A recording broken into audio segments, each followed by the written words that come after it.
صرف 5 منٹ کا مدرسہ قرآن و حدیث کی روشنی میں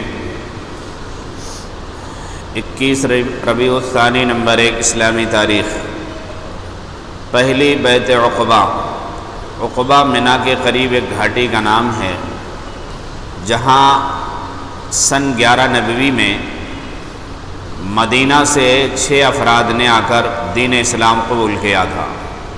اس کے دوسرے سال سن 12 نبوی میں 12 افراد رسول اللہ صلی اللہ علیہ وسلم سے ملاقات کرنے اور بیعت ہونے کے لیے آئے، اور آپ صلی اللہ علیہ وسلم کے مبارک ہاتھ پر بیعت کی، اس بات پر کہ چوری، زنا اور قتل اولاد سے بچنے کی، اچھی باتوں میں آپ کی اطاعت و پیروی کرنے کی اور ایک اللہ کی عبادت کرنے پر بیعت کی۔ اس کو بیعت عقبہ اولیٰ کہا جاتا ہے۔ جب ان لوگوں نے واپسی کا ارادہ کیا تو رسول اللہ صلی اللہ علیہ وسلم نے مصعب بن عمیر رضی اللہ عنہ کو قرآن مجید پڑھانے، اسلام کی تعلیم دینے اور دینی مسائل بتانے کے لیے ان لوگوں کے ساتھ روانہ کیا۔ مدینہ پہنچ کر انہوں نے اسعد بن زرار رضی اللہ عنہ کے مکان پر قیام کیا۔ وہ لوگوں کو اسلام کی دعوت دیتے اور مسلمانوں کو نماز بھی پڑھاتے تھے۔ ان کو مدینہ والے المقری یعنی پڑھانے والا استاد کہا کرتے تھے۔ انہی کی دعوت و تبلیغ سے سعد بن معاذ اور اسید بن حضیر جیسے سرداروں نے اسلام قبول کیا تھا۔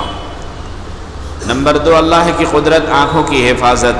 اللہ تعالیٰ نے دنیا کے حسین ترین مناظر دیکھنے کے لیے ہمیں جس طرح آنکھ جیسی نعمت عطا فرمائی ہے، اسی طرح ان کی حفاظت کے لیے خود بخود مشین کی طرح پلکوں کی شکل میں ان پر ایسے پردے لگا دیے ہیں کہ جب کوئی نقصان پہنچانے والی چیز آنکھوں کی طرف آتی ہے تو وہ خود بخود بند ہو جاتی ہیں۔ ان کی حرکت سے جہاں باہر کی چیزوں کے حملے سے ہماری آنکھیں محفوظ ہو جاتی ہیں، وہیں ان کے کھلنے اور بند ہونے سے آنکھ کا میل کچیل صاف ہو جاتا ہے۔ اللہ تعالیٰ نے اپنی حکمت اور قدرت سے آنکھوں کی حفاظت کا کیسا عجیب و غریب انتظام کر دیا۔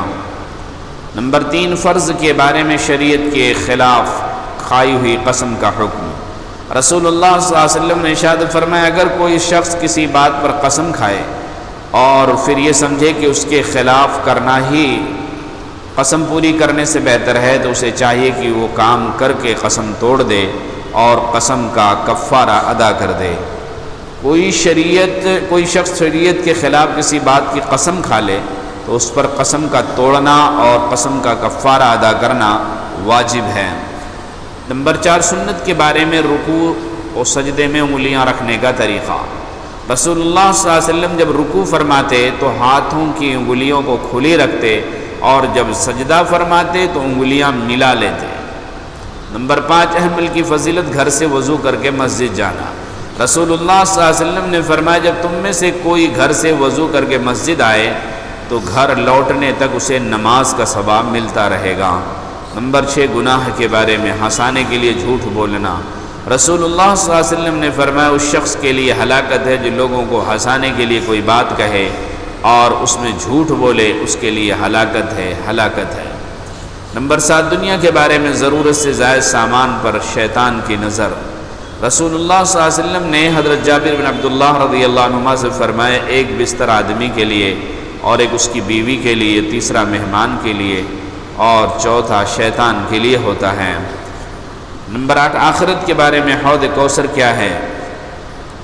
رسول اللہ صلی اللہ علیہ وسلم نے فرمایا، کوثر جنت میں ایک نہر ہے جس کے دونوں کنارے سونے کے ہیں اور وہ موتی اور یاقوت پر بہتی ہے۔ اس کی مٹی مشک سے زیادہ خوشبودار، اس کا پانی شہد سے زیادہ میٹھا اور برف سے زیادہ سفید ہے۔ نمبر 9، طب نبوی سے علاج، گدی پر پچھنا لگانے کے فوائد۔ نبی صلی اللہ علیہ وسلم نے فرمایا، تم گدی کی ہڈی کے ابھار پر پچھنا لگواؤ، اس لیے کہ اس میں 72 بیماریوں سے نجات ملتی ہے۔ ان میں سے پاگل پن، جزام، برس اور داڑھ کی تکلیف بھی ہے۔ نمبر 10، قرآن کی نصیحت۔ قرآن میں اللہ تعالیٰ فرماتا ہے، جب کوئی بات کہو تو انصاف سے کام لو، چاہے معاملہ اپنے قریبی رشتہ دار ہی کا کیوں نہ ہو، اور اللہ تعالیٰ سے جو عہد کرو اس کو پورا کیا کرو۔